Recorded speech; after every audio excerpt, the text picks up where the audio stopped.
Electoral பாண்டுன்றது illegal இல்ல, லீகலா பண்ணது. 11வது இடம் பிடிச்சிருக்கிறது ஏடிஎம்கே 6 கோடி. பாவப்பட்டவங்க ஆளுங்கட்சி இல்ல, ஆம் ஆத்மி. டெல்லியில தானே அவங்க ராஜ்யம், 65 கோடி. அந்த ஹோல் பத்திரத்திலேயே டாப் 5ல இடம் பிடிச்சிருக்கிறது யாரு? தேர்தல் பத்திரங்கள்னால யாரெல்லாம் மாட்டிக்கிட்டா? 10வது இடம் மதன்லால் லிமிடெட் 155 கோடி. முதல் இடங்க 1368 கோடி மேடம். ஆனா அந்த கம்பெனியுடைய டர்ன் ஓவரே 500 கோடி தான். கம்பெனி வந்து இதுக்குள்ள வருதா? எலக்டோரல் பாண்ட்ல வரல. எலக்டோரல் பாண்ட்ல வேற கம்பெனி மூலமா வந்திருக்கலாம். தூத்துக்குடி துப்பாக்கி சூட வந்து யாருமே மறந்துருக்க மாட்டாங்க. ஒருவேளை வெளியில வந்தா இது அதிகமான ஒரு தாக்கத்தை ஏற்படுத்துமா? ஆக்சுவலி வேதாந்தா பொறுத்த வரைக்கும் பாத்தீங்கன்னா தமிழ்நாட்டுக்குள்ளேயே 2 கட்சி கொடுத்துருப்பான். ஆனா ஏடிஎம்கே பார்க்கும்போது ஏடிஎம்கே விட்டுருங்களேன், பாவப்பட்டவங்களை பிடிச்சிக்கிட்டு இருக்கீங்க. காங்கிரஸ்ல ஏன் மறுத்துட்டீங்க? தமிழகத்துல 3வது பெரிய கட்சியா பார்க்கப்படுறது நாம் தமிழர் கட்சி. ஆனா அவங்களுடைய பெயரே இதுல அடிப்படையிலேயே அது எப்படி நாம் தமிழர் அடுத்த வேலை சாப்பாட்டுக்கே அலையிறானுங்க. இந்த எலக்டோரல் பாண்ட் விஷயத்துல என்டிகே பத்தி பேசுறதுக்கு ஒண்ணுமே கிடையாது. வாய் மட்டும் இருந்து பிரயோஜனம் இல்ல. சின்னம் உண்மையாவே பின்னடைவு தான். பாஜகவோ இல்ல திமுகவோ வந்து அவர்கள் தான் சதி செஞ்சுட்டாங்க அப்படின்ற சதியே செய்யட்டுங்க. இவர் தானுங்க வாய்ப்பு கொடுக்குறாங்க. எங்க யாருங்க சதி செய்ய மாட்டா? அப்ப சதி செய்யறது இயற்கை தான். நீங்க கவனமா இருந்துருங்க. அரசியல்ல இதெல்லாம் சகஜமாப்பான்னு ஏங்க எல்லாரும் சொல்லிட்டு இருக்கோம். இது அரசியல் களம்ங்க. இது பண்ணதாங்க செய்வானுங்க. நாம் தமிழருக்கு வந்து பின்னடைவை ஏற்படுத்தும். பின்னடைவு தான், பின்னடைவு தான். சின்னம் அப்படின்றது முக்கியம் இல்ல, எண்ணம் தான் முக்கியம். சின்னமோட எண்ணம் தான் முக்கியம்னு சொல்றீங்க. மக்களுக்கு எண்ணத்தோட பண பெட்டி தான் முக்கியம்ன்றான். ஊழலை ஒழிக்கணும்னா ஒரு நல்ல தலைவர் வரணும். அந்த நல்ல தலைவர் வரும்பொழுதே ஏன் நிறைய அந்த நல்ல தலைவர் தலைமை பண்பை காட்டணும்.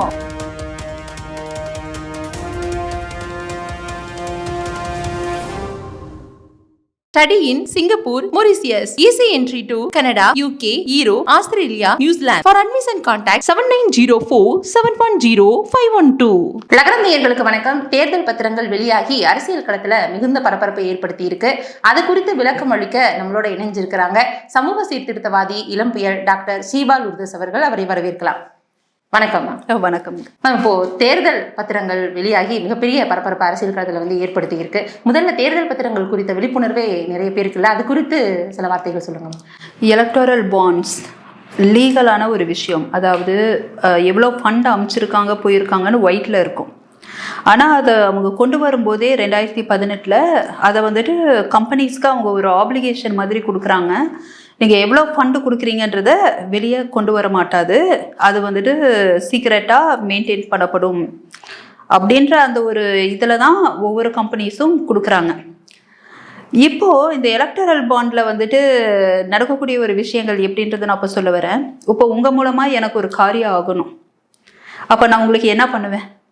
அதற்கேற்ற மாதிரி உங்களை நான் கவனிப்பேன். உங்களை நான் கவனிச்சேன்னா நீங்கள் என்ன பண்ணுவீங்க?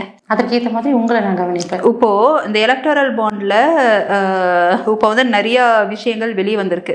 யார் யார் எவ்வளோ கோடி கொடுத்துருக்காங்கன்னு வெளியே வந்திருக்கு. ஒரு சின்ன எக்ஸாம்பிள், உங்களுக்கு மாமனோ மச்சனோ யாராவது இருக்காங்க, நல்ல நிலைமையில் இருக்காங்க, டக்குன்னு ஒரு கால் பண்ணி ஒரு 50,000 ரூபாய் இமீடியட்டாக போட சொல்லுங்களேன். இப்போ போட சொல்லுங்க, முடியுமா? வாய்ப்பு இல்லைல்ல. சொந்த மாமா மச்சான் ஒரு 50,000 ரூபாயில் ஒரு 15,000 ரூபாய் போடுறதுக்கு யோசிக்கிறவங்க கோடிக்கணக்கில் அரசியல் கட்சிக்கு டொனேஷன், கட்சி நிதின்றதுக்கான காரணம் என்னன்றதை நம்ம யோசிக்கணும். இது ஒரு புரிதலுக்காக சொல்கிறேன். இப்போ எலக்டரல் பாண்டு பற்றி வரலாம். 2018 இதை கொண்டு வராங்க. இப்போ ஒரு மேட்ச்சில் யார் எப்படி விளையாடணும்னு ரூல்ஸ் ஃபிக்ஸ் பண்ணுறது யார் சொல்லுங்கள்? அம்பையர். கரெக்டுங்களா? அப்போ இந்த எலக்டரல் பாண்டை ரன்னிங் கவர்மெண்ட்டு கொண்டு வராங்க. எதுக்காக அப்படின்னா கிடைக்கக்கூடிய கட்சி நிதியெல்லாம் ஒயிட்டாக ஃபார்முலாக இருக்கணும்னு கொண்டு வராங்க. சரி, அதுக்கு 1000 காரணங்கள் இருக்கலாம். இப்போ கடைசியில் என்ன ஆகுது அப்படின்னா, போன வருஷம் 3 பேர் கோர்ட்டில் கேஸ் ஃபைல் பண்ணுறாங்க. இந்த மாதிரி எந்தெந்த கம்பெனிஸ் எந்தெந்த கட்சிகளுக்கு எவ்வளோ கொடுத்துருக்காங்கன்ற டிரான்ஸ்பரன்சி இல்லை, அந்த டிரான்ஸ்பரன்சி வேணும் அப்படின்னு. அந்த 3 பேர் யாருன்னா, Congress leader I think Jaya Thakur, Marxist leader ஒருத்தர், அப்புறம் ஒரு NGO. 4 மாதம் கழித்து சுப்ரீம் கோர்ட்டு இப்போ தான் ஒரு ஆர்டரு ரீசன்ட்லி February 15 கொண்டு வராங்க. அப்போ தான் அவங்க என்ன சொல்கிறாங்கன்னா, இது அன்கான்ஸ்டியூஷனல். அதாவது ஒருத்தருக்கு வேலையாகணும்னு லஞ்சம் கொடுக்குறோம். சும்மா இருக்கிறவங்களுக்கு போய் வந்துட்டு பணம் கொடுத்துட்டு இருப்போமா? இப்போ அரசியல் கட்சி கொடுக்குற பணம் கையில் பணம் இருக்கிறவன் சமூக சேவை பண்ணிட்டு போவானே. அரசியல் கட்சி கொடுக்குறானா அப்போ என்ன எதிர்பார்த்து, கரெக்டுங்களா? அதனால இது அன்கான்ஸ்டியூஷனல் எலக்டோரல் பாண்டுன்னு ஃபர்ஸ்ட் அதை பிளாக் பண்ணுறாங்க, பேன் பண்ணுறாங்க. பேன் பண்ணிட்டு அந்த போட்ட கேஸே என்ன, எங்களுக்கு அந்த டிரான்ஸ்பரன்சி வேணும் அப்படின்னு 2018 இப்போ வரைக்கும் என்னென்ன கம்பெனி யாராருக்கு கொடுத்துருக்காங்க, என்ன தேதியோட டீட்டெயில்ஸ் வேணும் அப்படின்னு February 15 ஆர்டர் போட்டாங்க. March 13 நீங்கள் போடணும். ஆக்சுவலி March 3 அது நான் இப்போ ஆயிடுச்சு. 17 நம்ம பேசிக்கிட்டு இருக்கோம். என்னங்க, கோர்ட்டில் SBI பண்ணது போங்காட்டம். இப்போ நான் வந்துட்டு IT பர்சன். இப்போ ஐடியில் எவ்வளோ பேருக்கு எக்ஸல் ஷீட்டு தெரியும், மைக்ரோசாஃப்ட் வேர்டு, எக்ஸல், பவர் பாயிண்ட்ன்ற மாதிரி. அந்த SBI போய் என்ன சொல்கிறான்னா 2 ஷீட்டை ஷேர் பண்ணுறான் எலெக்ஷன் கமிஷனுக்கு. அவன் வெப்சைட்டில் போடுறான். ஒரு ஷீட்டு கம்பெனி எவ்வளவு அமௌண்ட்டு எந்த தேதியில் கொடுத்துருக்காங்கன்னு தனியாக ஒரு 400 பக்கம். இன்னொரு 400 பக்கத்தில் எந்தெந்த அரசியல் கட்சி எந்தெந்த தேதியில் எவ்வளவோ வாங்கியிருக்காங்க அப்படின்றது கொடுத்துருக்காங்க. இதை கேட்டு தான் கோர்ட்டில் கேஸ் போட்டாங்களா? இதுதான் ஆர்டரா? நமக்கு வேண்டியது எந்தெந்த கம்பெனி எந்தெந்த கட்சிக்கு எவ்வளவு நிதி என்ன தேதியில் கொடுத்துருக்காங்கன்றது தெரியறது தான் இது போங்காட்டம் தானே. அப்போ அவங்க என்ன சொல்கிறாங்கன்னா எங்களுக்கு 4 மாதம் டைம் கொடுங்க அப்படின்றாங்க எலெக்ஷன் முடிஞ்சு. இப்போ நீங்கள் சொல்லும்போது ஒரு கேள்வி எழுது என்ன அப்படின்னா, இப்போ இந்த மாதிரி பொதுவாகவே தனியார் நிறுவனங்கள் எல்லாமே அவங்களுடைய சுயலாபத்துக்காக தான் வேலை செய்வாங்க.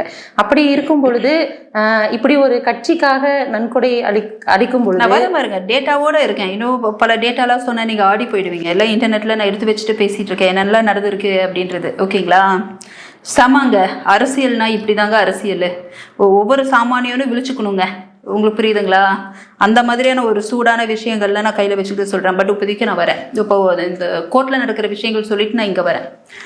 அப்போது கோர்ட்டில் என்ன சொல்கிறாங்க அப்படின்னா, இது செல்லாது ராசா, எனக்கு நீ மேப்பிங்கோட கொடு. ஒவ்வொரு எலக்டரல் பாண்டுக்கும் ஒவ்வொரு யூனிக் நம்பர் இருக்குங்க, ஆல்ஃபா நியூமரிக் கோடு. அதை கொடுத்தா எக்ஸல் ஷீட்டில் 10ஆம் கிளாஸ் படிக்கிற பையன் இருக்கான்லங்க, அந்த CSC கோர்ஸ் போயிட்டு இருப்பான்ல, அவன்கிட்ட நீங்கள் கொடுத்தீங்கன்னா கூட வெறும் 400 பக்கங்க. என்னங்க, அப்படியே அந்த ஃபில்டர் போட்டு அந்தந்த யூனிக் கோடில் எந்தெந்த கம்பெனிஸ் வாங்கியிருக்கிறாங்க, உங்களுக்கு புரியுதுங்களா, அப்படின்னு அழகாக மேப் பண்ணி ஒரு தனி ரிப்போர்ட்டையே ஜென்ரேட் பண்ண முடியுங்க. 1/2 மணி நேரம் வேலை. அப்படியே ரொம்ப அறிவில்லை அப்படின்னாலும் 1/2 நாள் வேலை. அப்படியே ஸ்ப்ரெட்ஷீட்டில் காப்பி பண்ணி போடுறதுக்கு. அதுலேயே நிறையா ஏஏலாம் வந்துருச்சு, டெக்னாலஜியெலாம் வந்துருச்சு. ஆனால் இவங்களால முடியல. 4 மாதம் கேட்டாங்க. செல்லாத ராசா 19ஆம் தேதி அதை போடு அப்படின்ட்டாங்க. 2 நாளில் செம சீனை காத்துக்கிட்டு இருக்கு. இப்போது இதுதான் கோர்ட்டில் உள்ள நிலைமை. இப்போ என்ன நடந்திருக்குன்றது வருவோம். 400 பக்கத்துக்கு நம்ம போக வேணாம். முக்கியமான விஷயங்களை மட்டும் நான் குயிக்காக ஒரு சின்ன ஒரு கலந்தாய்வு. முதல் 11 கம்பெனி 11 கட்சிகள் எவ்வளோ வாங்கியிருக்காங்கன்றதை நம்ம பார்க்கலாம். கடைசி 11ஆவது இடம் பிடிச்சிருக்கிறது ADMK 6 கோடி. பாவப்பட்டவங்க, ஆளுங்கட்சி இல்லைல்ல, புரியுதுங்களா? அவர்கள் ஆளுங்கட்சியாக இருக்கிற பட்சத்தில் நின்றுக்கலாம். நீங்கள் யோசிச்சு பாருங்க, குதிரை ரேஸில் எந்த குதிரைக்கு பந்தயம் கட்டுவாங்க? ஓடுற குதிரைக்கு தான் பந்தயம் கட்டுவாங்க. நின்றுக்கிட்டு இருக்கிற குதிரைக்கோ இல்லை அண்ணாந்து படுத்துட்டு தொப்பையை போட்டு சாஞ்சிட்டு இருக்கிற குதிரைக்குமா பந்தயம் கட்டுவாங்க? ட்ரெண்டை பார்த்தாலே உங்களுக்கு தெரியும். ADMK 6 கோடிங்க. ஆம் ஆத்மி வெறும் டெல்லியில் தானே அவங்க ராஜ்யம், 65 கோடி. ஒவ்வொருத்தனுங்க மற்றவனுங்களை சொல்கிறதுக்கு லாய்க்கே இல்லை, தகுதியே இல்லாதவனுங்க ஒவ்வொருத்தனும் பணத்தை நல்லா வாங்கியிருக்கிறான். ராஷ்ட்ரிய ஜனதாதள் பீகார் 72 கோடி. சிவசேனா 8ஆவது இடம் 159 கோடி. தெலுங்கு தேசம் 7ஆவது இடம் 250 கோடி. 6ஆவது YSR காங்கிரஸ் 337 கோடி. 5ஆவது இடம் அந்த ஹோல் பத்திரத்திலேயே டாப் 5ல் இடம் பிடிச்சிருக்கிறது யாரு? நம்ம DMK 639 கோடி. இத்தனைக்கும் ஒரு ஸ்டேட்டு தான். அதுவும் எப்போ? இப்போதான் ஆட்சிக்கு வந்தாங்க 2021. பிஜேபி மாதிரி 10 வருஷம் கிடையாது, இப்போதான் வந்திருக்கிறாங்க பாருங்க. அதுக்குள்ள இந்த செல்வாக்கு பாருங்க, 600 கோடி. 4ஆவது இடம் பாரத் ராஷ்ட்ரிய சமிதி 1200 கோடி. காங்கிரஸ் 2ஆவது இடம் கூட பிடிக்கல, 3ஆவது இடம். நேஷனல் காங்கிரஸ் 1421 கோடி. 2ஆவது இடம் திரிணாமுல் காங்கிரஸ் அந்த அம்மா என்னெல்லாம் பேசும், இப்போ பேச சொல்லுங்க. 1600 கோடி, பிஜேபி 6060 கோடி. இப்போ ஒரு கட்சிக்கு நம்ம வந்துட்டு நிதி கொடுக்கறது தப்பு இல்லை. இப்போ எனக்கு ஒரு கட்சி பிடிச்சிருக்கு, எனக்கு கையில் நிறையா பணம் இருக்குது, அது பிஎம் ஃபண்டு சிஎம் ஃபண்டு அது இதுன்னு சொல்லிட்டு நம்ம கட்சிக்குன்னு கொடுக்குறதோ இல்லை அரசாங்கத்துக்கு கொடுக்குறது தவறே இல்லை. இது வந்துட்டு எல்லாமே ஒயிட்டு. ஆனால் கொடுக்குறவனுங்களை யார் யாருன்னு பார்க்கணும். அமித்ஷா அவர்கள் சொல்லும்போது கூட கருப்பு பணத்தை வந்து ஒழிக்கிறதுக்காக தான் இந்த மாதிரி தேர்தல் பத்திரங்கள். அது கருப்பு பணமா ஒழிக்கிறதுக்குன்னு நீங்கள் சொல்கிறீங்க. ஆனால் நம்ம இப்போ இவ்வளோ பேசிகிட்டு இருக்கோம்ல, இப்போ டோட்டலாக 14,000 சில்லற கோடி, ஓகே, எலக்டரல் பாண்டு இதை பற்றி பேசிகிட்டு இருக்கோம், ஒயிட்டாக பேசிக்கிட்டு இருக்கோம். ஆனால் இதுவே ஃபுல் மீல்ஸில் அப்பளம் மாதிரி, நல்லா புரிஞ்சுக்கோங்க, வெறும் அப்பளம்தான். அது தெரியுது, மற்றது தெரியல. அவ்வளோ சாதம், சாம்பார், கூட்டு, பொரியல், ரசம், தயிர் எல்லாம் இருக்கு. அதான் இப்போ நம்ம இப்போ பேசிட்டு இருக்கிறது எலக்டரல் பாண்ட பெரிய விஷயமா பேசிட்டு இருக்கோம்ல, அது வெறும் அப்பளம் தான். இப்போ அவர்களுக்கு வந்து இது ஒரு பெரிய விஷயமே இல்லையா அப்படின்ற மாதிரி பார்க்கலாமா? இல்லை, இப்போ கம்பெனியெல்லாம் வந்துட்டு யாருக்கு தெரியும், பெரிய அச்சுறுத்தலில் இருப்பாங்க, பல பேருக்கு உயிருக்கு அச்சுறுத்தலாக இருப்பாங்க. இவங்க எதை நம்பி இந்த எலக்டரல் பாண்டு கொடுத்துருப்பாங்க அப்படின்னா, இது வெளிப்படையாக போகாமல் சீக்ரெட்டாக கான்ஃபிடென்ஷியலாக வைக்கப்படும்ன்ற நம்பிக்கையில் இதை பண்ணியிருப்பாங்க. இப்போ நீங்கள் யோசிச்சு பாருங்கள், ஒரு கம்பெனிக்காரன் ஆளுங்கட்சிக்கு ஏதோ அவன் வந்துட்டு ரொம்ப படுத்திக்கிட்டே இருக்கான்னு ஏதோ கொடுக்குறான், கவனிக்கிறான் கட்சி நிதி அப்படின்ட்டு. இன்னொரு கட்சி எதிர்கட்சியாக இருக்கும், ஆனால் தோழமை கட்சியாக இருக்கும், ஃப்ரெண்ட்ஷிப்புக்காகவே நல்லா பண்ணியிருப்பான். இப்போ இந்த டேட்டா வெளியே வந்த உடனே அந்த ஆளுங்கட்சிக்காரன் இவன்கிட்ட நெருக்கடி கொடுக்க மாட்டானா? என்னை விட வந்துட்டு அவனுக்கு போய் அதிகமாக கொடுத்துருக்கே, நெருக்கடி வராதா? ஓ, இந்த பிரச்சனைகள் வந்து உள்ள நிறைய பேருக்கு உயிரே போகுங்க. அதாவது மாறி மாறி சின்ன விஷயத்துக்கு அடிச்சுக்கிட்டு செத்துப்பானுங்க, கரெக்டுங்களா? கோடிக்கணக்கில் போயிருக்குங்க. சிலர்லாம் பார்த்தீங்கன்னா 400 கோடி கொடுத்துருக்கான், 14,000 கோடி டெண்டர் எடுத்துருக்குறாங்க. அது என்னென்னு டீட்டெயில்ஸோடு நான் வரேன், புரியுதுங்களா? அப்போது இன்னொருத்தன் யோசிப்பான்ல, உன்னால் எனக்கு கொடுக்க முடியலையான்னு யோசிப்பான்ல. மேம், இதில் இன்னொரு விஷயம் என்னவா பார்க்கப்படுது அப்படின்னா, அப்படி தனியார் நிறுவனங்கள் கொடுக்கறது சரி, ஆனால் அவர்களுடைய ஒட்டுமொத்த லாபத்தை பார்க்கும் பொழுதே மிக குறைந்த வருமானமே இருக்கும் பொழுது அது எப்படி வந்து அதிகமான தொகை கொடுக்க முடியும்? நான் அதை தான் சொல்ல வரேன். அடுத்து அதுதான் இப்போ பிரச்சனைகள். இந்த கம்பெனிஸ் தான். இந்த கட்சிக்காரன் என்ன சொல்லுவானா, எனக்கு இது நிதிப்பா அப்படின்னு சொல்லிட்டு அவன் தப்பிச்சிடுவான், புரியுதுங்களா? இப்போ நான் ஒரு ட்ரஸ்ட்டை ரன் பண்ணுறேன்னா, எனக்கு ஏடிஜி டாக்குமெண்ட் இருந்ததுன்னா, இப்போ நீங்கள் எனக்கு டொனேஷன் கொடுத்தீங்கன்னு வைங்க, உங்களுக்கு அது வந்துட்டு ஒயிட்டான பணம். அதனால் நீங்கள் கவர்மெண்ட்டுக்கு நீங்கள் டேக்ஸ் கட்டும்போது உங்களுக்கு ஏடிஜி இன்கம் டேக்ஸ் எக்ஸம்ஷன் கிடைக்கும். அதாவது நீங்கள் இப்போ 20,000 டேக்ஸ் கட்டுறீங்கன்னா அதில் ஒரு 2,000 எவ்வளவோ நீங்கள் வந்துட்டு என் ட்ரஸ்ட்டுக்கு எவ்வளோ கொடுத்துருக்கீங்களோ அது தகுந்த மாதிரி அவங்க எக்ஸப்ஷனாக அனுபவிச்சுப்பாங்க. ஸோ கம்பெனிஸ்க்கு அந்த ஒரு ப்ரொவிஷனும் இந்த கட்சி நிதிக்கு கொடுக்குற மாதிரி இருக்கிறனால டேக்ஸ் எக்ஸம்ஷனும் வாங்கிக்கிறாங்க. இருந்தாலும் இப்போ வெளியே வந்திருக்கு பாருங்க அந்த தகவல்கள்லாம். இது எங்கே போய் முடியுன்றதை நான் சொல்கிறதுக்கு முன்னாடி இந்த கம்பெனிஸ் பற்றி நான் இப்போ சொல்லிடுறேன் பாருங்க. ஒரு டாப் 30 கம்பெனி எடுத்தீங்கன்னா 14 கம்பெனி ஒன்றா பணம் கொடுத்து பெரிய கான்ட்ராக்ட் வாங்கியிருப்பாங்க, இல்லை இன்றைக்கி கம்பெனி ரெஜிஸ்டர் பண்ணி 4 நாளில் எலக்டரல் பாண்ட் எடுத்து கொடுத்துருப்பாங்க. இன்றைக்கி ரெஜிஸ்டர் பண்ணி 4 நாளில் ஒரு கம்பெனி கோடிக்கணக்கில் பணத்தை எலக்டரல் பாண்டா கொடுத்துருக்காங்க. சாத்தியமா அது பாசிபிள் அப்படின்ற மாதிரி ஒரு கேள்வி. இன்னும் சில கம்பெனி ரேட்ல மாட்டிட்டு இருக்கிறாங்க, அவங்களுடைய சொத்துக்கள்லாம் முடக்கப்படுது, 400-450 கோடி டக்குன்னு எலக்டரல் பாண்டு ரிலீஸ் ஆகுது. இது எதனால மேம்? இது வற்புறுத்தலின் படி வந்து கொடுப்பாங்களா? இது பின்னணியில என்ன ஒரு முக்கியமான விஷயம் இருக்கு? இல்ல சொல்லப்படாது இல்லைங்க, இதுவே ஒரு மாஃபியா. இப்போ நம்ம ஜாஃபர் சாதிக் விஷயம் எல்லாம் அந்த ட்ரக் ரிலேட்டடா அவங்க தான் கிங் பின்ன அது இதுன்னு பேசிட்டு இருக்கோம்ல, அது ஒரு மாஃபியா மாதிரி இது ஒரு மாஃபியா. அதை விட இது மிகப்பெரிய ஒரு இது இப்போ உங்க பணம் என் பணம் எல்லாமே பாதிக்கப்பட்டிருக்கு. இப்போ வந்து மக்களும் வந்து என்ன கேள்வி எழுப்புறாங்க அப்படின்னா, இப்போ ஒரு தனியார் நிறுவனம் வந்து செய்யறாங்க, கட்சி கொடுக்குறாங்க, அப்ப நாளைக்கு அந்த கட்சி ஆட்சிக்கு வரும்பொழுது அந்த தனியார் நிறுவனங்களுக்கு தானே ஃபேவரா வந்து பண்ணுவாங்க. இல்லைங்க, அது மட்டும் இல்லைங்க, அது வந்துட்டு என்னன்னா அது வந்துட்டு இவங்களுடைய சுயமா அவங்களுடைய முடிவு, இவங்க சுயமா நான் இவங்களுக்கு தான் கொடுக்கணும்னு நினைக்கிறாங்க, இவங்க சப்போர்ட் பண்ணுறாங்க பண்ணலைன்றது ஓகே. ஒரு குடிமகனாக நம்ம யோசிக்க வேண்டியது நம்ம நாட்டுக்கு இதனால என்ன நஷ்டம்னு யோசிக்கணும். எதனாலன்னு சொல்லுங்கள். இப்போ ஒருத்தர்னால ஒரு 400-450 கோடி இன்கம் டேக்ஸ்க்கு பே பண்ணலை, பே பண்ணாமல் இருந்து முடக்குறாங்க. அப்போ முடக்கி இருக்கும்போது அந்த கேஸ்லேருந்து வெளியே வர்றதுக்கு இந்த மாதிரி எலக்டோரல் பாண்டு கொடுத்து தப்பிச்சிடுறாங்கன்னு வைங்க. இது கேஸ் ஒன்றுமே இல்லாமல் அப்போதுன்னு வைங்க. நம்ம அரசாங்கத்துக்கு, அதாவது நம்ம நாட்டுக்கு சேர வேண்டிய அவங்க சைட்லேருந்து 400-450 கோடி புதைக்கப்படுதா இல்லையா?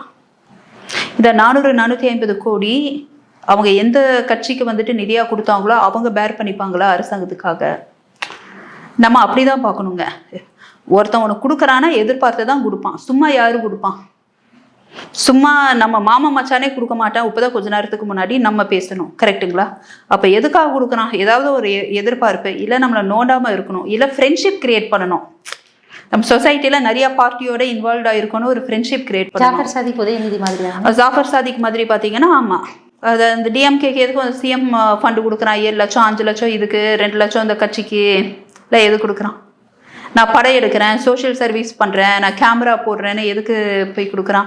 ஒன்றுமே இல்லாமல் வந்து இந்த தேர்தல் பத்திரங்கள்னால யாரெல்லாம் மாட்டிக்கிட்டா? கம்பெனிஸில் எவன்லாம், இப்போ நான் இந்த கம்பெனிஸ் டீட்டெயில்ஸ் சொல்லிட்டா இதுக்கு உங்களுக்கு பதில் கிடைக்கும்.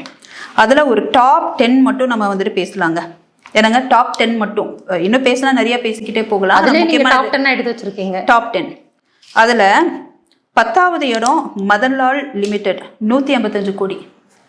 9வது இடம் கெவன்ஸ்டர்ஸ் ஃபுட் கம்பெனி ஒரு 200 கோடி கிட்டன்னு வைங்களேன். 8வது இடம் வெஸ்டர்ன் யூபி பவர் டிரான்ஸ்மிஷன் 200 கோடி. 7வது எஸ்எல் மைனிங் இண்டஸ்ட்ரி 220 கோடி. 6வது பாரதி குரூப்பு 245 கோடி. நான் சொல்கிறது ஃபஸ்ட்டு 10. அதில் எவ்வளவு மாட்டியிருப்பாங்கன்னு யோசிச்சு பாருங்க. அப்போ ஃபஸ்ட்டு 10ல் இவ்வளவு பிரச்சனை இருக்குன்னா 30 கம்பெனியில் எவ்வளோ பிரச்சனைன்றது இன்னும் கொஞ்சம் நேரத்தில் புரிஞ்சிடும். 4வது இடத்துல இருக்கிறது வேடாண்டா. நம்ம தூத்துக்குடி ஸ்டெர்லைட் வேடாண்டா யாருமே மறக்க முடியாது. 400 கோடி. இதில் பாருங்கள், வேடாண்டா ஸ்டெர்லைட் 400 கோடி எலக்டோரல் பாண்டு கொடுக்குறான். அவனுக்கு கோல் மைன், பெரிய கோல் மைன் டெண்டர் கிடைக்குது. கோல் மைன் டெண்டர் கிடைக்குது. இன்னொன்று 3வது இடம் குயிக் சப்ளை செயின் லிமிடெட். நான் சொன்ன பாருங்கள், ஒரு கம்பெனி இன்னைக்கு ரெஜிஸ்டர் பண்ணி 4 நாளில் பண்ணாங்கன்னு. இந்த கம்பெனி 410 கோடி கொடுத்துருக்காங்க. அவன் கம்பெனியை ரெஜிஸ்டர் பண்ணும்போது அவன் இன்வெஸ்ட் பண்ண பணமே 130 கோடி தான். அவனுடைய டேர்ன் ஓவர் வெறும் 20 கோடி. 130 கோடி இன்வெஸ்ட் பண்ணுறான், 20 கோடி தான் அவனுடைய டேர்ன் ஓவர். அவன் எவ்வளோ கொடுக்குறான் எலக்டோரல் பாண்டில்? 410 கோடி. கணக்கில் வராத பணம் தானே அது? உங்களுக்கு புரியுதுங்களா? கணக்கில் வராத பணம் தானே அது. அப்போ இது பிளாக் மணியை ஒயிட் ஆக்கியிருக்காங்கன்னு தான் நம்ம எடுத்துக்கணும். ஒரு கம்பெனி ரெஜிஸ்டர் பண்ணி மணி லாண்ட்ரிங் நடந்திருக்குல்ல, அது உங்களுக்கு புரியுதுங்களா? 2வது இடம் மேகா என்ஜினியரிங் அண்ட் இன்ஃப்ரா. இவங்கெல்லாம் வந்துட்டு செமங்க. எப்படின்னா 980 கோடி கொடுத்துருக்காங்க. 14,400 கோடி வர்த் உள்ள ஒரு ட்ரெயின் டனல் ப்ராஜெக்டை எடுத்திருக்காங்க 4 மாதத்தில். தானே பர்கலி அந்த ட்ரெயின் டனல் ப்ராஜெக்ட் பேர். கொடுத்தது 900 கோடி, எடுத்தது 14,000 கோடி கொடுத்துருக்காங்க. ஓகேங்களா? இவங்களை நம்பி கொடுத்துருக்குறாங்க. எலக்டோரல் பாண்டில் இவங்க 2வது இடத்துல நிற்கிறாங்க, ஞாபகம் வச்சுக்கோங்க. இதுலேயும் எப்படி தெரியுங்களா? ஃபஸ்ட்டு 800 கோடிக்கு எலக்டோரல் பாண்டு எடுத்துருக்குறாங்க மெகா இன்ஜினியரிங். அதுக்கப்புறம் ஒரு ரெய்டில் மாட்டியிருக்கிறாங்க. அதுக்கப்புறம் இன்னொரு 140 கோடி எலக்டோரல் பாண்டு திரும்ப ரிலீஸ் பண்ணுறாங்க. அதுக்கப்புறம் திரும்ப ரெய்டில் மாட்டுறாங்க. ஃபஸ்ட்டு ரெய்டில் மாட்டி முடக்கப்பட்ட கம்பெனிஸ்லேருந்து யாராவது பணம் வாங்குவாங்களா? அப்போது பேக்ரவுண்டெல்லாம் தேவையில்லை, பணம் தான் தேவை. அந்த பணத்தை நீ என்ன வேணாலும் பண்ணு, போதைப்பொருள் விற்று பண்ணுறியா பண்ணு, எதையாவது கடத்தி பண்ணுறியா பண்ணு, ஆர்கன் மாஃபியாவாது பண்ணு, எனக்கு வேண்டியது பணம். அதுக்கப்புறம் கடைசியாக அவங்க 20 கோடி கொடுக்குறாங்க, இந்த கான்ட்ராக்டு எடுக்கிறாங்க. ரேட்டில் மாட்டினவங்க. இந்த கேஸ் என்னாச்சுன்னு தெரியல. இன்டர்நெட்டில் நானும் தேடுறேன் முடியல. முதல் இடங்க இதெல்லாம் செமங்க. Future gaming and hotel services 1368 கோடி மேடம். ஆனால் அந்த கம்பெனியுடைய டேர்ன் ஓவரே 500 கோடி தான். 1368 கோடி. அதுவும் என்ன பிரேக்கப்னா ஃபர்ஸ்ட் 1200 கோடி கொடுத்துருக்குறாங்க. இவங்க ரேட்ல மாட்டி அவங்களுடைய 450 கோடி சொத்துக்கள் முடக்கப்படுகிறது. நல்லா பார்த்துக்கோங்க, சொத்துக்கள் முடக்கப்படுகிறது. அவன்கிட்ட அவன் போய் திரும்ப 100 கோடிக்கு எலக்டோரல் பாண்ட் எடுக்கிறான்.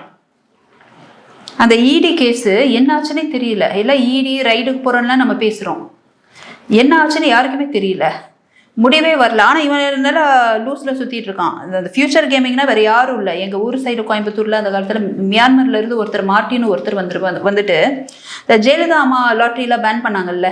ஆமாம் ஆமாம். அது இந்த நபர் தான் மெயினான நபர். 1 லட்சம் லாட்ரி அடிங்க அப்படின்னா 1 கோடி லாட்ரி அடிச்சுட்டு நிறையாலாம் மக்கள்லாம் நிறைய பேர் தற்கொலைலாம் பண்ணி செத்து போனாங்கல்ல. மெயினான கல்பிரிட்டு. ஓகேங்களா? ஸோ 450 கோடி சொத்து முடக்கப்படுது. அதுக்கப்புறம் இவர் 100 கோடி கொடுக்குறாரு எலக்டரல் பாண்டு. ஏதோ ஒரு கட்சி வாங்கியிருக்கு. ஏன்னா எந்த கட்சி வாங்கினாங்கன்னு நம்ம சொல்ல முடியாது, இன்னும் நமக்கு அதுக்கான மேப்பிங் வரல. அதுக்கப்புறம் திரும்ப 65 கோடிக்கு எலக்டரல் பாண்டு ரிலீஸ் ஆகுது. இப்போ நான் இதில் ஒரு விஷயத்தை பாசிட்டிவாக பார்க்குறேன். என்ன அப்படின்னா, இப்போ பொதுவாகவே பாஜக மேலே குற்றம் சாட்டப்படும் பொழுது அம்பானி அதானிக்காக தான் வந்து அவர் வேலை செய்கிறாரு அப்படின்ற மாதிரி சொல்லுவாங்க. ஆனால் இந்த லிஸ்ட் இப்போ நீங்களே எடுத்து வச்ச டாப் 10 லிஸ்ட்டில் அம்பானிக்கும் அதானிக்கும் நேரடியாகவே வசப்பட்ட எந்த ஒரு நிறுவனங்களும் அதில் இல்லையே. அப்படி இருக்கும் பொழுது எப்படி வந்து பாஜக அதுக்கு துணை போகுதுன்றதா சொல்ல முடியும்? நீங்கள் சொன்ன மாதிரியே இல்லை, நீங்கள் சொன்னது கரெக்ட். நீங்கள் சொன்ன மாதிரியே ஒரு சராசரிய சாமானியன் போல் இந்த டேட்டா வந்த உடனே நான் எக்ஸல் ஷீட்டில் காப்பி பேஸ்ட் பண்ணி ஏதாவது அதானி பேர் வருமா, அம்பானி பேர் வருமா, அப்புறம் அம்பானி அவங்களுடைய அந்த லிஸ்ட்டுக இருக்குல்ல, டிஃப்ரெண்ட் பேர்ல அவங்க நிறைய கம்பெனிஸ் வச்சிருக்காங்க. இன்டர்நெட்ல எடுத்து தட்டி போடுறேன், வரல. அது வந்து பாஜகவுக்கு சாதகமாக தானே இருக்கு. நம்ம அப்படி சொல்ல முடியாது. நம்ம அப்படி சொல்ல முடியாது. நம்ம ஃபுல் மீல்ஸை பத்தி பேசல, ஏதோ சைட்ல தொட்டுக்க வச்சா அவளத்தை பத்தி பேசிட்டு இருக்கோம். அம்பானி அதானி கம்பெனியும் வந்து இதுக்குள்ள வருதாங்க. எலக்டோரல் பாண்ட்ல வரல, அவ்வளவுதான். இல்ல எலக்டோரல் பாண்ட்ல வேற கம்பெனி மூலமா வந்திருக்கலாம். ஓ, அப்ப மறைமுகமா வருதுன்ற மாதிரி சொல்றீங்களா? வந்திருக்கலாம். நமக்கு மேப்பிங்ல தெரியாத ஒண்ணு. இப்போ ஒரு கம்பெனி, இப்போ நான் ஒரு கம்பெனியை நான் ரெஜிஸ்டர் பண்றேன், ஸ்ட்ரெயிட்டா என்னால ரெஜிஸ்டர் பண்ண முடியாது. என் மேல கிரிமினல் பேக்ரவுண்ட் இருக்கு. உங்க பேர்ல ரெஜிஸ்டர் பண்ண வைக்க முடியாதா? இப்போ வெளியே பார்க்குறவங்கலாம் அந்த கம்பெனிக்கு வந்துட்டு நீங்கள் ஓனர் நினைப்பாங்களா, நான் ஓனர் நினைப்பேனா? இப்போ ஏற்கனவே வந்து இந்த மாதிரி ஒரு வேலை தகவல்கள் வெளியாகும் அப்படின்ற ஒரு அச்சம் ஒரு வேலை பாஜகவுக்கு இருந்திருக்கும். நான் ஒன்னேன்னு சொல்லட்டுங்களா, திருட்டுத்தனா பண்ணும்போது தெரிஞ்சேவா பண்ணுவாங்க ஒயிட் பாண்டில். மற்றதெல்லாம் கட்சி நிதி. பிஜேபினாலே அம்பானி அதானின்றது எல்லாருமே சொல்கிறாங்க. தெரிஞ்சுக்கிட்டு ஓப்பனாவா இதெல்லாம் வந்துட்டு ஒயிட்டுங்க. இந்த எலக்டரல் பாண்டுன்றது இல்லீகல் இல்லை, லீகலாக பண்ணுது. அதாவது நீங்கள் எனக்கு கொடுக்குற லஞ்சம் ஆதாயத்துக்காகன்றத லீகல் பண்ணிட்டாங்க. அவங்களே அம்பையரை அவங்களே ரூல்ஸ் கொண்டு வந்துட்டாங்க. புரியுதுங்களா? அப்போது அவங்க அதே அந்த அதானி அம்பானிக்கு மூலமாக இவங்களுக்கு சப்போர்ட் கிடைக்குது அப்படின்னால் அதை இந்த மாதிரி ஓப்பனாக வெளியே வருதோ இல்லையோ எலக்டரல் பாண்டில் கவர் பண்ணுவாங்களா? இதில் இன்னொரு கேள்வி என்ன எழுதுனா, நீங்கள் சொல்லியிருக்கிற வேதாந்தா அந்த ஒரு கம்பெனியை பார்க்கும்பொழுது தூத்துக்குடி துப்பாக்கிச்சூட வந்து யாருமே மறந்துருக்க மாட்டாங்க. இப்போ ஏடிஎம்கே ஆட்சியில் இருந்த போது கூட டிஎம்கே வந்து நாங்கள் ஆட்சிக்கு வந்தால் பல நடவடிக்கைகள் எடுப்போம் அப்படின்ற மாதிரி சொல்லியிருந்தாங்க. இந்த சூழலில் அவங்க யாருக்கு கொடுத்தாங்கன்ற விஷயம் வெளியில் வரல. ஒருவேளை வெளியில் வந்தால் இது அதிகமான ஒரு தாக்கத்தை ஏற்படுத்துமா? இந்த மாதிரியான ஒரு தாக்கத்தை ஏற்படுத்தும். ஆக்சுவலி வேதாந்தா பொறுத்த வரைக்கும் பார்த்தீங்கன்னா 2 கட்சிக்குமே கொடுத்துருக்கோம். பிஜேபிக்கு நம்ம பார்க்கலாமா? அவன் ஆக்சுவலி வந்துட்டு தமிழ்நாட்டுக்குள்ளேயே 2 கட்சி கொடுத்துருப்பான். தமிழ்நாட்டுக்குள்ளே. ஆனால் ஏடிஎம்கேவை பார்க்கும்பொழுது அந்த ஏடிஎம்கே விட்டுருங்களேன், பாவப்பட்டவங்களை பிடிச்சிக்கிட்டு இருக்கீங்க. தமிழ்நாட்டில் வேற எந்த 2 கட்சி எனக்கு புரியலையேம்மா. இருக்கலாம். ஏங்க காங்கிரஸ்ல ஏன் மறந்துட்டீங்க? காங்கிரஸ் அது நேஷனல் கட்சினாலும், நேஷனல் கட்சி அப்படின்னாலும் அவங்களே வந்து எதிர்ப்பு குரல் கொடுத்துருக்காங்க. நாங்கள் ஆட்சிக்கு வந்தா இந்த மாதிரி தேர்தல் பத்திரங்கள் நடத்தப்பட்டிருக்கிற ஊழலாம் வந்து சரி செய்வோன்ற மாதிரி சொல்லி இருக்கிறாங்க. ஒரு சின்ன எக்ஸாம்பிள், எல்லாருமே ஊழலை சரி பண்ணுவோன்னு தான் சொல்கிறாங்க. ஒரு 3 நாளைக்கு முன்னாடி நான் வந்துட்டு ஸ்டாலின் ஐயா சொல்கிறாங்க, போதைப் பொருள் இல்லாத தமிழகம்னு சொல்லிட்டுருக்காங்க. கீழே வந்துட்டு 110 கோடி மதிப்புள்ள சரக்கோட போதைப் பொருளோட அரெஸ்ட் பண்ணுறாங்க. நீங்கள் அரசியல்வாதிகள் சொல்கிறதெல்லாம், அதுவும் இந்த எலெக்ஷனுக்கு 1 மாதத்துக்கு 2 மாதத்துக்கு முன்னாடி சொல்கிறதெல்லாம் நம்ம இது வரைக்கும் நம்பி என்னாச்சுங்க? அதனால் நம்ம அது வேணாங்க, நம்ம யதார்த்தத்துக்கு வருவோம். கையில் ரெக்கார்ட்ஸ் இருக்கு. நம்ம இதுக்கு தான் முதல்ல வந்து தடை விதிச்ச தேர்தல் அறிவிப்புகள் வந்து சட்டவிரோதமானது, இந்த தேர்தல் பத்திரம் வந்து வெளியிடுறது சட்டவிரோதமானது அப்படின்னு சொல்றப்போ இதனால வந்து கட்சிகள் ஆதரிச்சாங்களா? இல்லைங்க, உண்மையாவே சட்டவிரோதமானது. எதனால அப்படின்னா அந்த கம்பெனிகள் சரி, இந்த பொலிட்டிக்கல் பார்ட்டியும் சரி, இந்த மூவை எடுத்ததுக்கு காரணம் என்னன்னா, இதை நாங்கள் வெளிப்படுத்த மாட்டோம், கான்ஃபிடென்ஷியலாக வச்சிருப்போன்றதுனால தான் அந்த ஒரு application, that is a bond. Okay, அது ஒரு சட்டமாக கொண்டு வந்து தான் இந்த எலக்டரல் பாண்டை கொண்டு வந்தாங்க. அப்போ இதை வந்து வெளிப்படையாக நீங்கள் பண்ணுங்கன்னு போது அவங்கள பொறுத்த வரைக்கும் அந்த லாவை வந்துட்டு வயலேட் பண்ணுற மாதிரி. ஆனால் ஜனநாயக நாட்டில் யார் யாருக்கு கொடுத்தாங்கன்னு தெரிஞ்சுக்கணுன்றது தான் நம்மளுடைய உரிமை. இந்த எலக்டரல் பாண்டுடைய ரூலே வெளிப்படையாக இருக்கக்கூடாது, எஸ்பிஐ மூலமாக வெளியே வரக்கூடாது, இது கான்ஃபிடென்ஷியல்ன்றது தான் ஸ்கீமே. புரியுதுங்களா? அந்த ஸ்கீம் இப்போ வயலேட் ஆனனால நிறையா கட்சிக்காரங்க வந்துட்டு இல்லைங்க இது வந்துட்டு விரோதமானது அந்த மாதிரி பேசுகிறாங்க. ஆனால் உண்மை என்னென்னா, ஏன் விரோதமானதுன்னு சொல்கிறாங்கன்னா, இப்போ எல்லா புட்டு வெளியே வருதுங்களா? டிஎம்கே வாய்க்கலையே பிஜேபியை சொன்னார். மேம், இதில் இப்போ பிஜேபிக்கோ இல்லை டிஎம்கே யாருக்கு வந்து பின்னடைவுன்னு நம்ம நினைக்கலாம்? 2 பேருக்குமே பின்னடைவு. மேம், இதில் இன்னொரு தரப்புல என்ன சொல்கிறாங்க அப்படின்னா, பாஜக தலைவர் அண்ணாமலை என்ன சொல்லிக்கிறாருன்னா, 18 மாநிலங்கள் ஆள்ற ஆளுங்கட்சியாக வந்து நாங்கள் இருக்கிறோம், அப்படி இருக்கும் பொழுது இந்த பட்டியல் வந்து வெளியில் வருது. ஆனால் ஒரே ஒரு மாநிலத்தை ஆள்ற திமுக அவர்களுடைய கோடி நிதியை பார்க்கும் பொழுது அதிகமாக இருக்கிறதா சொல்கிறாங்க. இந்த லிஸ்ட்டில் நம்ம திமுகவை எடுத்துடலாம். திமுக 600 கோடின்றீங்க, இதான் அப்பளம். பிடிஆருடைய ஆடியோ, அந்த ஆடியோவுக்கு யாரும் டிஃபமேஷன் போட்ட மாதிரி பண்ணலை, அந்த ஆடியோ டெஸ்ட் யாரும் கொடுத்த மாதிரி தெரியல, அமைச்சரவை தான் மாறுச்சு. ஓகேங்களா? அதில் என்ன சொல்கிறாரு பிடிஆர், வந்த 1.5 வருஷத்தில் 30,000 கோடி அடிச்சிட்டாங்கய்யா அப்படின்றாங்க. இது வெறும் 600 கோடி மேடம். டிஎம்கேவை இந்த லிஸ்ட்லேயே சேர்க்காதீங்க. அதுக்கு கம்பேர் பண்ணும்போது இது வந்து எவ்வளோ பரவாயில்லன்னு 30,000 கோடி அவங்க ஆடியோ பேசினதுங்க. அது ஒருவேளை அது தவறான ஆடியோவாக இருந்ததுன்னா அவங்க டிஃபமேஷன் போயிருக்கணுங்க, போகலை. அது வர்றனால நீங்களும் நானும் ஒரு சாமானியனா பேசுறதுக்கு ரைட்ஸ் இருக்குங்களா? 30,000 கோடி அடித்தவங்க 1.5 வருஷத்துலன்னு சொல்கிறாங்க. அவங்க கட்சியில இருந்தே சொன்னதா ஆடியோ வருது. இது 600 கோடி தான் எனக்கு கேவலம். உங்களுக்கு புரியுதுங்களா? ஆட்டத்திலிருந்து வெளியே எடுத்துருங்க. மற்றவங்களாம் பாவப்பட்டவங்களோட நீங்கள் இவங்களாம் வந்துட்டுங்க சாமர்த்தியசாலிங்க, மெகா மைண்டு. உங்களுக்கு புரியுதுங்களா? அதனால் இவங்கள தனியாக எடுத்து வைங்க, தனியாக கேட்டகரி. இந்த 600 கோடி அப்படின்றதே ஒன்றுமே இல்லை. உங்களுக்கு புரியுதுங்களா? நிறைய அடிச்சிருப்பாங்க. பிஜேபி ஒரு விஷயம் ஆனால் உண்மைதான், 10 வருஷமாக ஆட்சிக்கு. 2018 இந்த எலக்டோரல் பாண்டு கொண்டு வரும்போதே 2வது முறையும் மோடி ஆட்சி போயிட்டுருக்குன்றது எல்லாத்துக்கும் தெரியும். அப்போ என்ன நம்பிக்கையில் வந்துட்டு பணம் கொடுப்பாங்க அப்படின்னா, நீங்களே யோசிச்சு பாருங்களேன். இவங்க ஆட்சி தான், ஃப்ரெண்ட்ஷிப் பிடிச்சிக்கணும், இன்டர்நேஷ்னல் எக்ஸ்போஷர் கிடைக்கணும், பெஸ்ட்டு கான்ட்ராக்ட் எனக்கு கிடைக்கணும், தான் பெரிய ஆள்னு ஒருத்தர் இந்த சொசைட்டியில் காமிச்சிக்கணும்னா அவன் கையில் பணம் இருக்கிறதா காமிச்சாதான் அவன் பெரிய ஆள். நீங்களும் நானும் ஒத்துக்கணும். நீங்கள் என்னதான் சமூக சீர்திருத்தவாதியாக இருங்க, மெரிட்ஸில் பேசுங்க, அதிகமாக படிச்சிருங்க, பாக்கெட்டில் நீங்கள் வந்துட்டு ஒரு பணக்கட்டு எடுத்து வச்சிங்கன்னா நீங்கள் பெரிய ஆள். இப்போ இன்னொரு கேள்வி எழுது என்ன அப்படின்னா, நீங்கள் சொல்கிற பண விஷயம் பெரியாருன்ற விஷயத்தில் தமிழகத்தில் 3வது பெரிய கட்சியாக பார்க்கப்படுறது நாம் தமிழர் கட்சி. இப்போ வரைக்கும் சமீபத்தில் நடந்த ரைடுகள் மூலமாக நம்ம பார்க்குறது என்னன்னா, வெளிமாநில அதான் புலிகளோட வந்து தொடர்பு இருக்குது அப்படின்ற மாதிரி சொன்னாங்க. வெளிநாட்டிலேருந்து இவங்களுக்குலாம் வந்து பணம் வருது, இங்கேருந்து வந்து பணம் போகுது அப்படின்ற மாதிரி தான் ரைடுலாம் நடத்துனதா பல்வேறு விஷயங்கள் வந்து சொன்னாங்க. ஆனால் அவங்களுடைய பெயரே இதில் அடிப்படையிலேயே அது எப்படி, அதனுடைய பின்னணி என்ன? எலக்டோரல் பாண்டுன்றது தப்பாக எடுத்துக்காதீங்க. இதெல்லாம் வந்துட்டு எப்படின்னா, நல்லா ஹை லெவலில் அரசியலை ரன் பண்ணிட்டு இருக்கிறவன் இந்த கருப்பு பணத்தை பதுக்கி வச்சு இல்லை ஆதாயத்தை எப்படி அடையணும்னு நினைக்கக்கூடிய கட்சிகள். நாம் தமிழர் அடுத்த வேலை சாப்பாட்டுக்கே அழியிறானுங்க. ஆமாம், அதுக்காக நீங்கள் பாவப்பட்ட கட்சியாக சொல்ல வரீங்க? நான் பாவப்பட்ட கட்சின்னு எதனால சொல்கிறேன் தெரியுங்களா? இவ்வளவு கிரிமினல்ஸ் மத்தியில் உலா வந்துட்டு இருக்காங்கல்ல, பாவப்பட்ட கட்சியா இல்லையா? நீங்கள் அவங்க வந்து வாங்க மாட்டாங்களா? இல்லை அவங்களுக்கு கொடுக்க முன், அதாவது அவங்க நினச்சா வாங்கலாங்க. ஆனால் ஓப்பனாக அவங்க வெப்சைட் பார்த்துருக்கீங்களா? நிதியை நாங்கள் வந்துட்டு எங்களுக்கு கொடுங்க, அந்த நிதியோடு தான் நாங்கள் வந்துட்டு பயணம் செஞ்சுட்ருக்கோம். ஓப்பனாக சீமான்னு சொல்லுவாருங்க, அங்கே எங்கே பிச்சை எடுத்து நிர்வாகிகள் கொடுக்குற பணத்தில் தாங்க நாங்கள் இயங்கிட்டு இருக்கோம் அப்படின்ட்டு. புரியுதுங்களா? அவர் வந்துட்டு பர்சனலாக ஏதாவது சொத்து வாங்கி போட்டிருக்கலாம், அது இது நம்ம பர்சனல் லைஃப்க்கு வர வேணாங்க.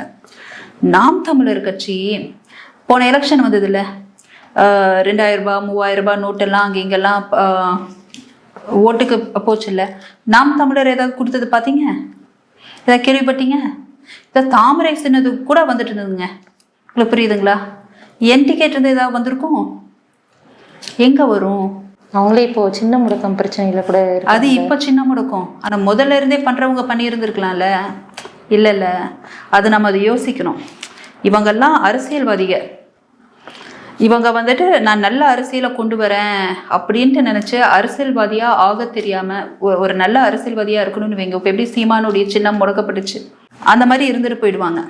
இவர் வந்துட்டு என்னன்னா மாட்டிக்கிறாரு. இவர் வந்துட்டு நிறைய பாவப்பட்ட கட்சி, பாவப்பட்ட நான் மனிதர்னு சொல்கிறேன்னா கூட இருக்கிறவங்கெல்லாம் வந்துட்டு வீரியம் அதிகம், மேலே வர்றதுக்கு என்ன வேணாலும் பண்ணுவாங்க. அவங்களோட வந்துட்டு இவர் போய் மாட்டிக்கிட்டு, இவரையும் நம்ம சொல்ல முடியாது, இவர்கிட்டையும் நிறையா அந்த அலிகேஷன்ஸ் அது இதுன்னு சொல்லலாங்க.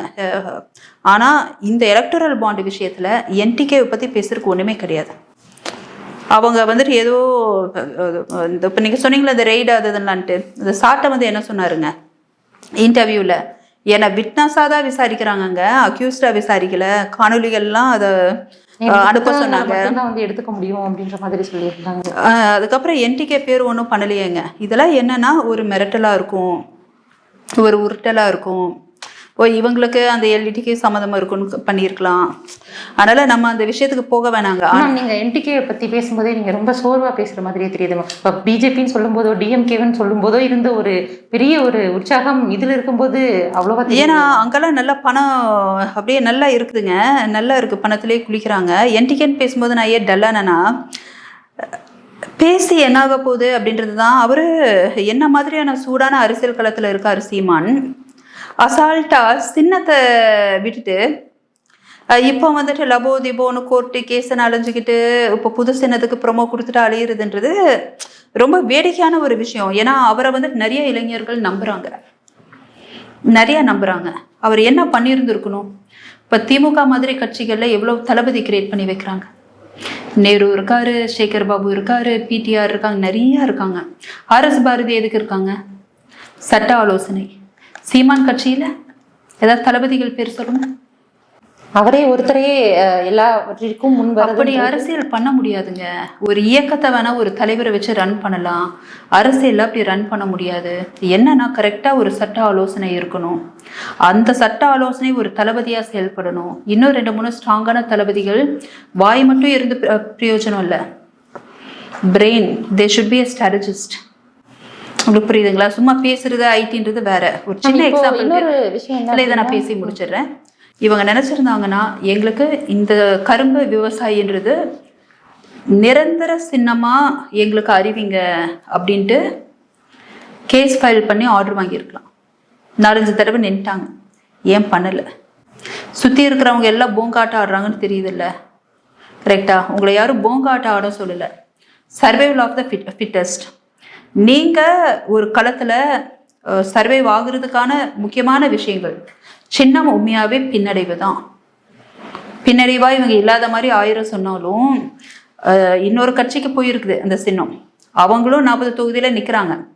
யோசிச்சு பாருங்க, ஒரு வயசானவர் வராரு, டக்குன்னு அந்த கரும்பு விவசாயி சின்னத்தை பார்க்குறாங்கன்னு இவங்க ஓட்டு போடும்போது திடீர்னு சீமான் ஞாபகம் தான் வரும். இது உண்மையாகவே பின்னடைவு. இன்னொன்று, ஃபஸ்ட்டு கம் ஃபஸ்ட் சவுடுங்க. இப்போ எலெக்ஷன் கமிஷன் ஆஃப் இந்தியாவில் பாலிடிக்ஸ் நடத்திருக்கு அப்படின்றது பின்பக்கமாக, அதாவது பிஹைண்ட் த ஸ்க்ரீன் நம்மளாம் சொன்னாலும் ஃப்ரண்ட்டில், ஓகேங்களா, ஆன் ஸ்டேஜ், ஆன் லைவ் அவங்க வந்துட்டு லீகலாக தானே பண்ணியிருக்காங்க. சீமான் முன்னாடி வந்து கேட்டு நாங்கள் மறுத்தோமா? First come first serve. இவங்க வந்தாங்க, நாங்கள் எடுத்து கொடுத்துட்டோம். நீங்கள் போய் என்ன குறை சொல்வீங்க? சீமான் அந்த அளவுக்கு போக விட்டுறக்கூடாதுல்ல. ஸோ இளைஞர்கள் இவரை நல்ல ஒரு தலைவராக நம்புறாருன்னா அவருடைய தலைமை பண்பை அவர் வந்துட்டு காட்டணும். இந்த மாதிரி இடங்கள்ல அவர் வந்துட்டு டீமை கரெக்டாக செட் பண்ணாதனால கொஞ்சம் பின்னடைவை நோக்கி போயிட்டு இருக்காரு. ஒருவேளை நம்ம இப்படி பார்க்கலாமா மேம்? இப்போ நீங்க சொல்ற பாஜகவோ இல்லை திமுகவோ வந்து அவர்கள் தான் சதி செஞ்சுட்டாங்க அப்படிங்கிற. சதியே செய்யட்டுங்க, சதி செய்வாங்கங்க. அதுதாங்க வாய்ப்பை இவர் கொடுத்துட்டாரோ? இவர் தானுங்க வாய்ப்பு கொடுக்குறாங்க. எங்க யாருங்க சதி செய்ய மாட்டா? அரசியலே விடுங்க, காலேஜ் எலெக்ஷனுங்க. அப்ப சதி செய்யறது இயற்கை தான், நீங்க கவனமா இருந்துருக்கீங்க. ஏங்க அரசியல்ல இதெல்லாம் சகஜமாப்பான்னு ஏங்க எல்லாரும் சொல்லிக்கிட்டு இருக்கோம்? ஒன்றும் இல்லைங்க, காலேஜை விட்டுருங்க. ஸ்கூல் லீடர் எலெக்ஷனு நீங்க நிற்கிறீங்க, நான் நிற்கிறேன். நான் ஜெயிக்கிறதுக்கு நான் என்னென்ன பண்ணுவேன்?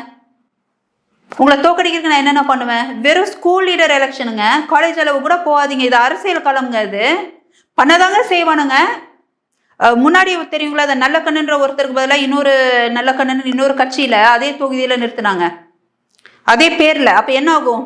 கன்ஃபியூஸ் ஆவாங்க. ஓட்டு போடும்போது ஒரே வேட்பாளருடைய பேர் உங்களுக்கு புரியுதா? ஒரு கட்சியில் ஒன்றா இருக்கும், இன்னொரு கட்சியிலையும் டம்மிக்கு அதே பேரில் நிற்க வச்சாங்க.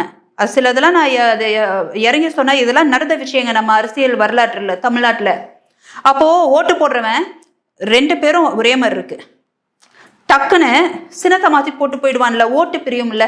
என்னென்ன டெக்கால்ட்டி நடக்கும், என்னென்ன ஸ்டாரி. ஏங்க இதான் அரசியல். நீங்கள் அரசியல்வாதியில் நிற்கணும்னா நீங்களும் இதை தாங்க பண்ணி ஆகணும். இப்ப நீங்க சதி நடக்கிறது பொதுவாகவே ஒரு லீடர்ல இருந்தே அப்படிதான் வரும். சொல்ல மாட்டாங்க. ஆதரிக்கிறீங்களா? லீடர்னா என்னங்க? இல்ல லீடர்னா என்னங்க? சொல்ல மாட்டேன். லீடர் பொசிஷனுக்கே அவ்வளவு பிரச்சனைகள் வரும் அப்படின்ற மாதிரி சொல்ல வரீங்க. ஏங்க நீங்க இப்ப என்ன மாதிரி வேர்ல்ட்ல இருக்கீங்க நீங்க நினைக்கிறீங்க? நான் ஒரு 5 ரூபாய் கீழே போட்டு நான் போயிட்டேன்னு வைங்க, அந்த 5 ரூபாவை எவ்வளவு பேர் எடுத்துட்டு வந்து தேடி கண்டுபிடிச்சு எனக்கு கொடுப்பான். பாக்கெட்ல போட்டு போக மாட்டானா? இவனை தான் நீங்க மேய்க்கணும். இவனுக்கு தான் தலைமை தேவை, இவனுக்கு தான் தலைவர் தேவை. தலைவர் பண்றது கரெக்ட்னு சொல்ல வரலங்க. வேர்ல்டு பாலிடிக்ஸே இதுதான். நீங்க தமிழ்நாட்டு அளவில் பேசுங்க, நேஷனல் லெவலில் பேசுங்க, வேர்ல்டு பாலிடிக்ஸ்ல இறங்கி பார்த்தீங்கன்னு வைங்க, அமெரிக்கா எதுக்கு மற்ற 2 நாட்டு சண்டையில உள்ள இறங்குறான் சொல்லுங்க? அதுல எவ்வளவு உள்குத்து இருக்கு தெரியுங்களா? அதனால அதை பத்தி ரொம்ப பேசி நான் காணொலி டைமை நான் வேஸ்ட் பண்ண விரும்பல. ஆனா பாலிடிக்ஸ்னா உலக அளவிலேயே இதுதான். பாலிடிக்ஸ் பத்தி பேசுற திரு சீமான் அவர்கள் இதெல்லாம் வந்து தெரியாம இருந்திருப்பாரா? அப்புறம் எப்படி இந்த பிள்ளை வந்து இவருக்கு இதெல்லாம் தெரிஞ்சிருக்கும். ஆனா இந்த விஷயத்துல அவருக்கு கரெக்டா ஆலோசனை, இந்த விஷயத்துல அவர் கோட்டை விட்டார். இதுதான் உண்மை. இது ஓப்பனா ஒத்துக்கணும், கோட்டை விட்டார். ஒருவேளை இவர் ஃபர்ஸ்ட் கம் ஃபர்ஸ்ட் சர்வ்டா போய் இவருக்கு இந்த சின்னம் மறுக்கப்பட்டிருந்து அது இதுன்னா நம்ம எல்லாருமே கேட்கலாம். வாய்ப்பு கொடுத்துட்டு இப்போ நீங்கள் வந்துட்டு உங்ககிட்ட தான் எவிடன்ஸ் இருக்கா, இன்னார் தான் பண்ணாங்க அன்னார் தான் பண்ணாங்கன்னு திராவிட தெலுங்கு கட்சியை வந்துட்டு இங்கே உள்ள திராவிட கட்சிகள் தான் இந்த மாதிரி வந்துட்டு கரெக்ட் பண்ணி டக்குன்னு போய் இந்த சின்னத்தை வாங்கியான்னு சொல்லி பண்றது அப்படின்னு உங்களுக்கு எவிடன்ஸ் இருக்கா? எனக்கு எவிடன்ஸ் இருக்கா? இல்ல கூட வந்து நம்ம ஒரு மாற்றமா பார்க்கலாமா? இப்போ திரு சீமான் அவர்கள் சொன்னது மாதிரி சின்னம் அப்படின்றது முக்கியம் இல்ல, எண்ணம் தான் முக்கியம் அப்படின்ற மாதிரி அப்படியெல்லாம் ஒண்ணும் கிடையாது. அந்த மாதிரியான மாற்றங்கள்லாம் கூட என்ன மாற்றம் வரும்? அது அவருக்கு வெற்றி தானே. எப்படி வரும்னு நினைக்கிறீங்க? சின்னம்மோட எண்ணம் தான் முக்கியம்னு சொல்றீங்க. மக்களுக்கு அரசியல் களத்துக்கு எண்ணத்தோட பண பெட்டி தான் முக்கியம்ன்றான். அதற்காக தானே இந்த மாதிரியான கட்சிகள்லாம் வந்து முன் வராங்க. வந்து அந்த மாற்றத்திற்கான ஒரு விஷயமே நடக்காத நடந்துக்கிட்டா எப்படின்னு. அதாவது மாற்றத்துக்கான விஷயங்கள் எல்லாரும் நடந்துக்கிறது இல்லைங்க. கரப்டட் ஆளு கரப்டட் தான். கரப்டட் சொசைட்டி, கரப்டட் சொசைட்டி சொல்ல வரீங்களா? ஊழலை ஒழிக்கணும்னா ஒரு நல்ல தலைவர் வரணும். அந்த நல்ல தலைவர் வரும் பொழுதே ஏன் நிறைய அந்த நல்ல தலைவர் தலைமை பண்பை காட்டணும். ஒரு சின்னம்ன்றதுங்க. இப்போ நம்ம போறோங்க, நமக்குன்னு ஒரு அணிகலன் இருக்கு. காதல நான் ஒரு சின்ன கமல் போடுறேன், நபால நடந்து போயிட்டு எங்கேயோ நான் தவறு விட்டு போயிட்டேன், சின்ன விஷயம் தான். ஆனா அது என்னுடைய அணிகலன், என்னுடைய விஷயம், நான் தவறு விட்டு போயிட்டேன். அப்ப நான் வந்துட்டு பொறுப்பான ஆள் நினைக்கிறீங்களா, பொறுப்பில்லாத ஆள் நினைக்கிறீங்களா? சீமான் நல்ல தலைவருங்க. ஊழலை வந்துட்டு எதிர்க்கணும்னு நினைக்கிறாரு. எனக்கு தெரிஞ்ச பணம் கொடுத்து ஓட்டு இதெல்லாம் வாங்கின மாதிரி எல்லாம் பார்த்தது இல்ல. நல்ல நபர் தான். சின்னத்தை வந்துட்டு மிஸ் பண்ணதை நீங்க ஈஸியா பாக்குறீங்க. நான் என்ன யோசிக்கிறேன்னா, ஒரு தலைவர் அவருடைய சின்னம்ன்றது அவருடைய அடையாளம் ஒத்துக்கிறீங்களா இல்லையா? ஒருத்தருடைய அடையாளம் என்னங்க? தேர்தல்ல அவங்க சின்னம். அதை அழகா மிஸ் பண்ணிட்டு நான் வந்துட்டு அதை பண்ணுவேன் இதை பண்ணுவேன்னா இது ஒரு நகைப்புக்குரிய விஷயமா ஆக்கிட்டாங்களே. இப்ப இது வந்து நாம் தமிழருக்கு வந்து பின்னடைவை ஏற்படுத்தும். பின்னடைவு தான். நீங்க பாருங்க. நம்ம இப்போ இன்னொரு விஷயம் பார்க்கும் பொழுது நம்ம அந்த ஊழல் பட்டியல்லாம் பார்த்துட்டு இருந்தோம். அதுக்கு அந்த ஒரு விஷயத்துக்கு வருவோம். இப்போ பாகிஸ்தான்ல இருந்து கூட வந்து பிஜேபி கட்சிகளுக்கு பணம் வந்ததா பார்க்க முடியுது. இது தவறான கருத்து. பாகிஸ்தான் கட்சியில இருந்து பணம் வந்திருக்கு, ஆனா அது பிஜேபி கட்சிக்கு தான் போயிருக்கு, நமக்கு தெரியாது. இல்ல இப்ப நிறைய பேர் என்ன சொல்றாங்க அப்படின்னா, நிறைய பேர் பாகிஸ்தான் இல்ல நிறைய விமர்சகர்கள் என்ன சொல்றாங்க அப்படின்னா, பாகிஸ்தானை வந்து இப்ப வரைக்கும் வந்து ஒரு எதிரி நாடா வந்து கட்டமைக்கிறதுல பிஜேபி முக்கிய பங்கு வகிக்குதுல. அப்படி இருக்கும் பொழுது ஒருவேளை பணம் வாங்கி இருந்தா இரட்டை வேடம் போடுதா? நம்ம வந்திருக்க டேட்டா வச்சு நம்ம ஃபேக்ட்ஸை பேச முடியும். ஒவ்வொருத்தருடைய யூகத்துக்கும் ஒவ்வொருத்தர் அரசியல் சாயம் பூசிக்கிட்டு பேசுறதுக்கும் நீங்களும் நானும் பொறுப்பாக முடியாது. நமக்கு வந்திருக்கிற டேட்டா இந்த கம்பெனி இவ்வளவு கொடுத்துருக்கான். 2 நாள் கழிச்சு ஒருவேளை இந்த ஹப்கோன்ற கம்பெனி பிஜேபிக்கு கொடுத்துருக்கான் அப்படின்ற அந்த மேப்பிங் டேட்டா இருந்ததுன்னா அப்ப நீங்க இதை கேளுங்க. அப்ப நம்ம இதை வந்துட்டு பேசலாம். யாருக்கு போயிருக்குன்னு தெரியாதுல்ல, அது ஒண்ணு. பாகிஸ்தான் கம்பெனியிலிருந்து பணம் வந்தா வாங்கக்கூடாதுன்னு ஏதாவது சட்டமா? ஆனா நம்ம எதிரி நாடா பார்க்கும் பொழுது அது வாங்குறதுல அந்த அளவிற்கு ஒரு நேர்மையா இல்லையே. இது எப்படி எதிரி நாடு அப்படின்னு பாகிஸ்தானுக்கு ஏதாவது ஒண்ணுன்னா இந்தியா போய் ஹெல்ப் பண்றாங்க தெரியுமில்ல. பாகிஸ்தானுக்கு கட்டமைக்கிறாங்க மக்கள் மத்தியில என்னதான் பண்ணாலும் ரியல் டைம்ல பாகிஸ்தானுக்கு ஒரு தேவை இடையிலலாம் வந்து ரொம்ப பணத்தட்டுப்பாடெல்லாம் இருக்கும்போது பாகிஸ்தானுக்கு உதவுனா பல நாடுகளில் ஒன்று இந்தியா. எதிரி நாடுன்றது வேற. அப்போ இவங்க உதவும் போது அவங்க மூலமாக நிதி வருதுன்னா என்ன தப்பு? ஹப்கோ கம்பெனியில் அப்படி ஒன்றும் பெரிய நிதியெலாம் வரல. இப்போ நான் சொன்ன பாருங்க, கோடிக்கணக்கில் நூற்றுக்கணக்கான கோடிகள் நம்ம பேசுகிறேன்ல, அந்த மாதிரிலாம் ஹப்கோ கம்பெனிலிருந்து வரல. ஆனால் பிஜேபிக்கு வந்ததா, டிஎம்கேக்கு வந்ததா, இல்லை வேற ஏதாவது கட்சிகளுக்கு வந்ததான்றது 2 நாள் டேட்டா வந்ததுக்கப்புறம் நம்ம அது பேசினா கரெக்டாக இருக்கும். ஆனால் ஆக மொத்தம் கட்சிகள், எஸ்பெஷலி ஆளும் கட்சிகள், ஸ்டேட் லெவல்லையும் சரி நேஷ்னல் லெவல்லையும் சரி நல்லா யூஸ் பண்ணியிருக்கிறாங்க. ஸ்டேட் லெவல்லையே எதுவும் நடந்திருக்காதா என்ன? தமிழ்நாட்டிலேயே நிறையா கம்பெனிஸ்க்கு டொனேட் பண்ணியிருக்காங்க. அதுக்கு தனி லிஸ்ட்டே இருக்குது. அப்போலோவில் பஜாஜ் கிஜாஜ் நிறையா இருக்குதுங்க. ஓகேங்களா? இங்கேயும் என்ன நடந்திருக்குன்றதை நம்ம விசாரிச்சாதான் தெரியும். அவங்க ரெய்டில் மாட்டினாங்களா, இல்லை இது கொடுக்கறதுனால அவங்களுக்கு ஏதாவது ஆதாயம் கிடச்சிச்சான்றது அது தனியாக இன்ஸ்பெக்ட் பண்ணாதான் கிடைக்கும். பெஸ்ட்டு ஃபுல் டேட்டா வந்ததுன்னா எல்லாத்தையும் பிரித்து மேய முடியும். ஃபைனலாக நான் ஒன்று சொல்லட்டுங்களா? எனக்கு ஒரு வேண்டுகோள், இதை கட்சி ரீதியாக அவங்க இவங்கன்னு மாறி மாறி அடிச்சுக்கிட்டு யாருமே சாகாதீங்க. நமக்கு இப்போ வேண்டியது கோர்ட்டுக்கு நம்ம எல்லாருமே ரிக்வெஸ்ட் பண்ணணும். சுப்ரீம் கோர்ட் முன் வந்து இது ஒரு வழக்காக எடுத்து எந்தெந்த கம்பெனிஸ் பணம் கொடுத்துருக்காங்க, அவங்க பணம் கொடுத்துருக்கான பேக்ரவுண்டு உள்ள ஆட்கள் தானா, அப்படி இல்லைன்னா என்ன தவறு நடந்திருக்கு, இவங்களில் ஏதாவது ரெய்டில் இருந்து இப்போ 400-450 கோடி சொத்துக்கள் முடக்கப்பட்டு இருந்த அந்த மாதிரி கம்பெனிஸ்க்கு இந்த மாதிரி எலக்டரல் பாண்டில் கொடுக்குறாங்கன்னா அந்த முடக்கப்பட்ட சொத்துக்களை எப்படி அரசாங்கம் மீட் எடுக்க முடியும் அப்படின்ட்டு ஒரு தனி ஸ்பெஷல் கமிஷன் வச்சு இவங்க ஒரு இன்ஸ்பெக்ஷன் அரேஞ்ச் பண்ணி எலெக்ஷனுக்கு முன்னாடி இதை கிளியர் பண்ணாங்கன்னா, நீங்கள் சொல்கிறீங்கல்ல ஜனநாயக நாடு, ஒரு சுத்தமான ஒரு அரசியலான நாடுன்னு, அப்போது அந்த தேர்தல் நடந்ததுன்னா அது ஒரு நியாயமான ஒரு நல்ல ஒரு தலைவரை கொண்டு வரக்கூடிய தேர்தலாக இருக்கும். அது நடக்குமா? இதுவரைக்கும் உங்களுடைய கருத்துக்களை எங்களோட பகிர்ந்து கொண்டமைக்கு நன்றி. நன்றி.